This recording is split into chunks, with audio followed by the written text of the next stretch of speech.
नमस्कार, स्वागत है आप सभी का हमारे YouTube चैनल में। आज के इस वीडियो में आप श्रवण करेंगे पौष मास के शुक्ल पक्ष की पुत्रदा एकादशी व्रत कथा। पुत्रदा एकादशी का व्रत करने से भगवान श्री हरि विष्णु की विशेष कृपा प्राप्त होती है, उत्तम पुत्र संतान की प्राप्ति होती है और संतान को दीर्घायु आरोग्यता का शुभ आशीर्वाद प्राप्त होता है। इस बार पौष पुत्रदा एकादशी का व्रत जो है वह 2 दिन किया जा रहा है, 30 दिसंबर मंगलवार को और 31 दिसंबर बुधवार को।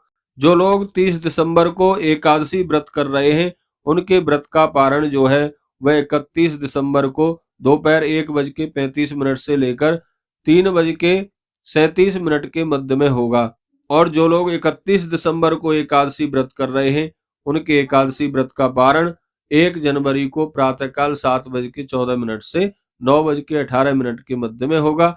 एकादशी व्रत का पारण तुलसी मिश्रित गंगा जल से, भगवान के चरणामृत से या फिर मुख में चावल डालकर भी कर सकते हैं, अन्यथा भगवान को खिचड़ी का भोग लगाएं और उस प्रसाद से एकादशी व्रत का पारण करें। आइए श्रवण करते हैं पौष पुत्रदा एकादशी की कथा। एक बार प्रेम से कहिए, बोलिए विष्णु भगवान की जय, एकादशी माता की जय। एक दिन युधिष्ठिर ने भगवान की सेवा में निवेदन किया, प्रभु यह बताकर मेरी जिज्ञासा को शांत कीजिए कि पौष मास के शुक्ल पक्ष की एकादशी का क्या नाम है, उसके व्रत की विधि क्या है और इस दिन किस देवता की पूजा अर्चना की जाती है। भगवान श्री कृष्ण बोले, हे कुंती नंदन, पौष महीने में शुक्ल पक्ष की एकादशी का नाम पुत्रदा है। जैसा कि इसके नाम से अर्थ निकलता है, इसका व्रत करने से पुत्र की प्राप्ति होती है। इस व्रत में भगवान नारायण की पूजा की जाती है। मंत्रोच्चार के साथ नारायण जी को धूप दीप नैवेद्य आदि भक्ति और श्रद्धा से अर्पित करना चाहिए। इसके व्रत से जो पुत्र पैदा होता है वह बड़ा विद्वान तपस्वी धनवान होता है। इस संबंध में एक कथा है, ध्यान पूर्वक सुनो। एक राजा था, उसका नाम था सुकेतुमान। वह भद्रावती नाम की नगरी में रहता था। उसके कोई संतान नहीं थी।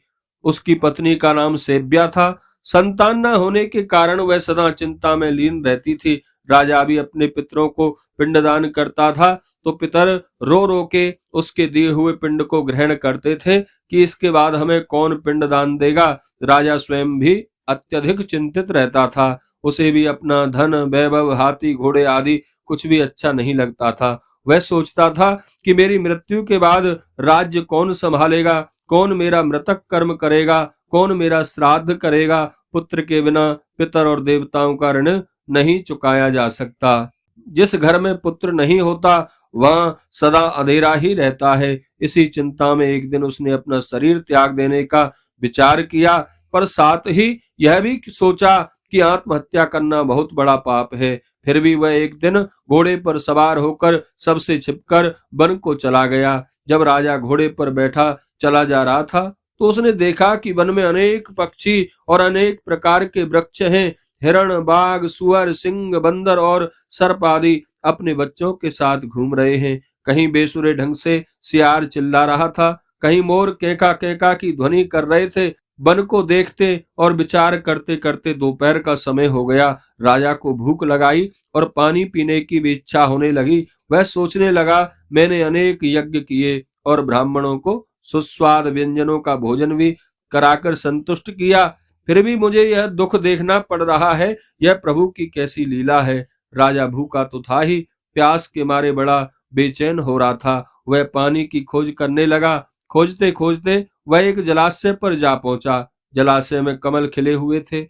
उसमें अनेक प्रकार के पक्षी एवं जलजीव आमोद प्रमोद में मस्त हुए जल क्रीड़ा कर रहे थे। जलाशय के चारों ओर मुनियों के आश्रम बने हुए थे। तभी राजा के दाहिने अंग फड़कने लगे।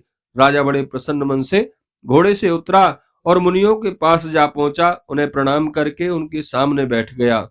राजा को देखकर मुनि लोग बोले, राजन, तुम्हारे विनम्र प्रणाम से हमें बड़ी प्रसन्नता हुई है। बताओ यहाँ किस कारण आए हो। राजा ने उनसे पूछा, श्रेष्ठ मुनियों, कृपया आप यह बताकर कृतार्थ कीजिए कि आप कौन हैं और यहाँ कैसे पधारे हैं। मुनि बोले, आज पुत्रदा एकादशी है जो कि उत्तम पुत्र प्रदान करती है। हम लोग विश्वदेव आदि की पूजा और सरोवर में स्नान करने के लिए यहाँ आए हैं। राजा ने विनम्र वाणी से कहा, मुनि श्रेष्ठ, मेरे भी कोई पुत्र नहीं है। यदि आप मुझसे प्रसन्न हैं तो मुझे भी पुत्रवान होने का वरदान दीजिए। मुनि बोले, राजन, आज की एकादशी का व्रत करने से पुत्र की प्राप्ति होती है, अतः आप इस व्रत को करें। भगवान चाहेंगे तो अवश्य ही आपको पुत्र की प्राप्ति होगी। मुनियों के परामर्श के अनुसार राजा ने उस दिन व्रत किया और परायण कर मुनियों को प्रणाम किया। फिर वह अपने महल में वापस आया और भगवान नारायण की कृपा से कुछ समय पश्चात उसकी पत्नी गर्भवती हो गई। 9 महीने में उनके यहाँ सुंदर पुत्र का जन्म हुआ। जब वह पुत्र बड़ा हुआ तो अत्यंत पराक्रमी, वीर और धनवान हुआ। उसके प्रजा पालन का यश चारों ओर फैल गया। जो कोई इस पुत्रदा एकादशी का व्रत करता है, साथ ही इस महात्म्य की कथा को पढ़ता या सुनता है, उसे स्वर्ग और मोक्ष प्राप्त हो जाता है।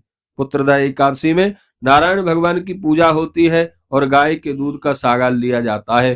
बोले विष्णु भगवान की जय।